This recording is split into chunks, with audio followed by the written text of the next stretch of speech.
The finance minister and his strategy. You have a problem with it? I have a problem, and I disagree with my good friend Joe. Okay, because I had a similar. I came from an investment banking background into the public, and I realized that I learned very quickly because I realized that things are done differently. When you are in the private sector, you are using other people's money as shareholders. And in his case, he was even bigger because he owned the bank. Okay, so he made certain decisions unilaterally, perhaps, and was not accountable to any public purse, to anyone. He was only accountable to his shareholders, some of whom are probably friends and relatives and all that. So his problem is that he has not been able to understand the way the public sector actually works.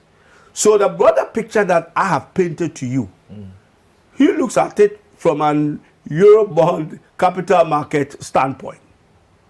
But there is a real public finance issues here that you need to address. And you are using the people's money, taxpayers' money. When you are short of money and you call your shareholder, these are rich people, they can bring you money. But it's not always that you call a taxpayer and you get the money. And that's what the yield levy is telling us at the moment. So, with all these problems that were created, also you have the wasteful expenditure, the reckless expenditure, the lavish expenditure. This is probably not peculiar to this particular government, but it's probably much more bigger. Okay? And then you have the lavish lifestyle, which has been going on, that when we say you are taking a 15,000 an hour US dollars flight, now you go for 20, that sort of thing.